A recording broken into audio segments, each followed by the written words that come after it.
And tonight, the 2016 debate kicks off. Here are more highlights from the early debate. The border is still porous. Until we have a president of the United States that gets up every day and goes to the Oval Office with the intent purpose of securing that border. And there's not anybody on either one of these stages that has the experience of dealing with this as I have for over 14 years with that 1,200-mile border. And joining us, Karl Rove, the former Deputy Senior Advisor and Deputy Chief of Staff to President George W. Bush and author of the forthcoming book, The Triumph of William McKinley, Why the Election of 1896 Still Matters. And joining us, the most successful woman in radio and editor-in-chief of the hot new website, LifeZette.com, Laura Ingraham. Laura, first, your thoughts about the early debate. Carly Fiorina ran away with it. And Bobby Jindal, I think, is a close second. But it was interesting. It's hard in a room with no people, right? There's no one in there. So you're playing to an empty room, and you're not in prime time, so you want to try to find your moment. I think the bite you played where Carly Fiorina took a kind of a gentle swipe at Trump was kind of interesting. Then she went on and said, but I recognize why he's doing well, and that's okay. What was also interesting to me is that none of them took a swipe at the other front runner, who I think is Jeb Bush. They decided to veer away from that, which leads a lot of us to wonder if some of these people in the first debate are really gunning for vice president or a position in the Bush cabinet, because none of them really took any swipes at Jeb. Except, though, I have to say is that they were asked specifically about Trump. I don't remember them being asked specifically about you find Jeb. a way to make your points if you want to. But remember, the only guy to criticize Bush is obviously up 12 points in a lot of polls, so it's interesting. Karl, your thoughts about the early debate? Well, I agree with Laura. Carly Fiorina had a superb performance tonight, right from the get-go. Interesting, she started off being asked a question about her weakness, and she did great. I agree with Laura, too. Bobby Jindal came in second. Rick Perry, frankly, did better than we probably expected him to do and came a close third.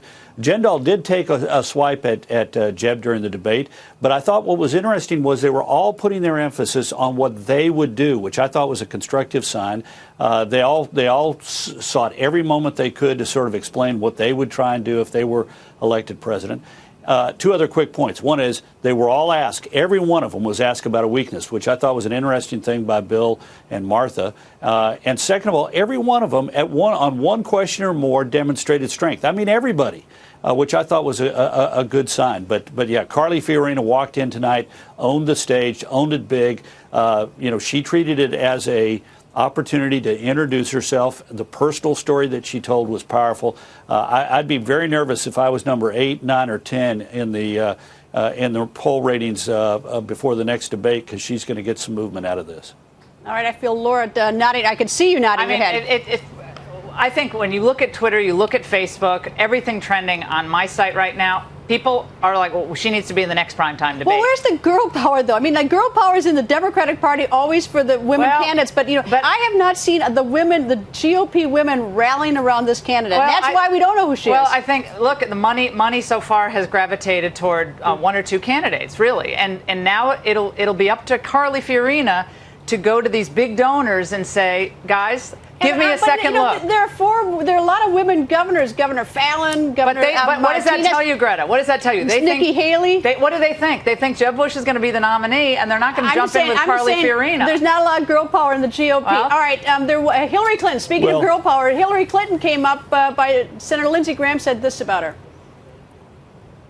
To all the Americans who want a better life, don't vote for Hillary Clinton. You're not going to get it.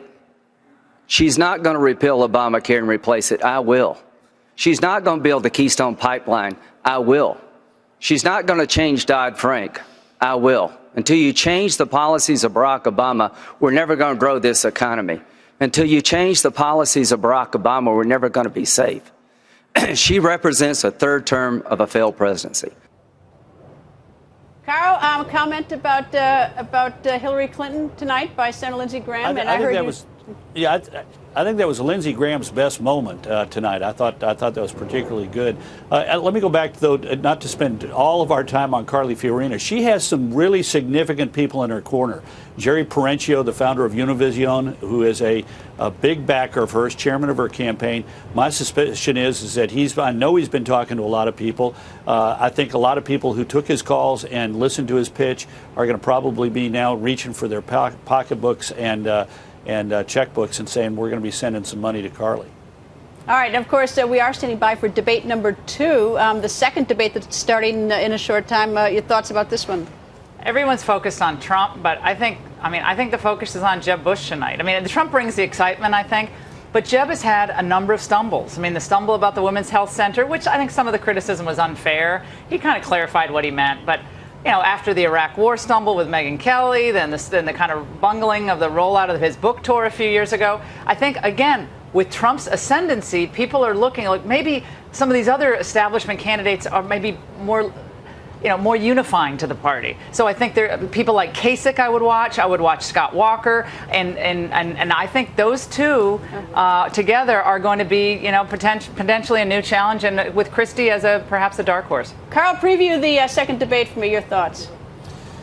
Well, first of all, there's going to be a different dynamic because there's going to be an audience, as Chairman Priebus explained to you. And let me just tell you, you have a debate with nobody in the room, and you have a debate with people in the room. And I don't know what it is, but the candidates that I've worked with always got more nervous when the room was filled with people. It's a better thing just debating mano a mano in front of cameras and moderators. So there'll be a different dynamic there. Second of all, I do think that look, the front runner is always the focal point.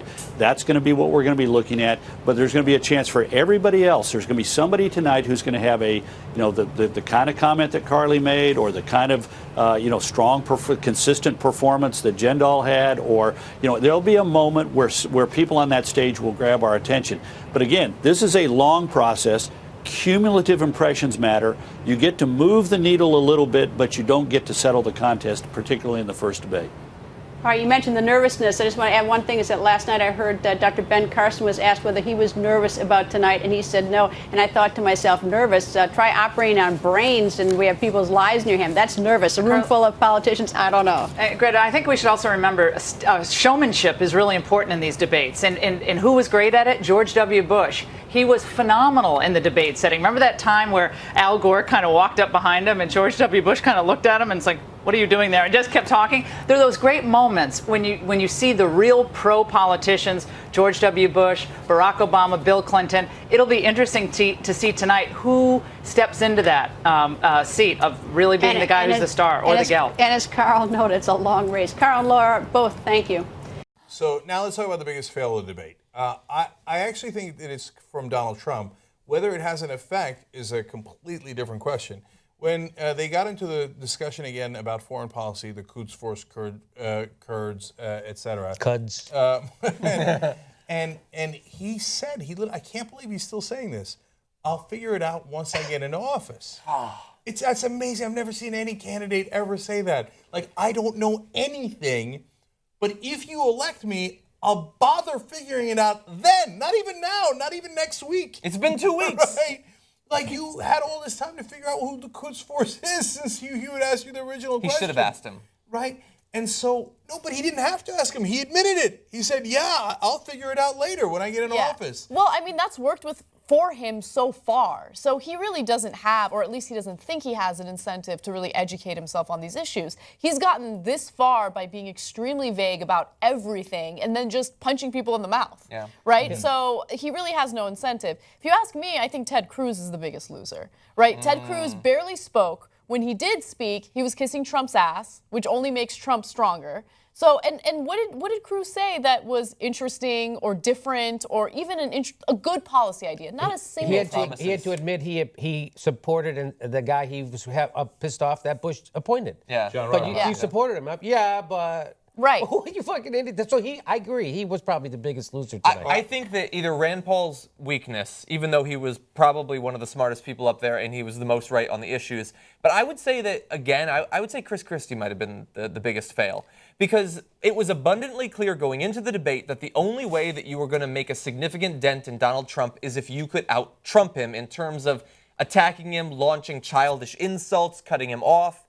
And there's nobody up there who seems like they have the ability to do that in the way that Chris Christie does. Like, he is a fucking bully. Yes. And he can't be a bully in the presence of Trump. Carly Fiorina, the smallest person on the stage, had to do it, making Chris Christie look even weaker by comparison.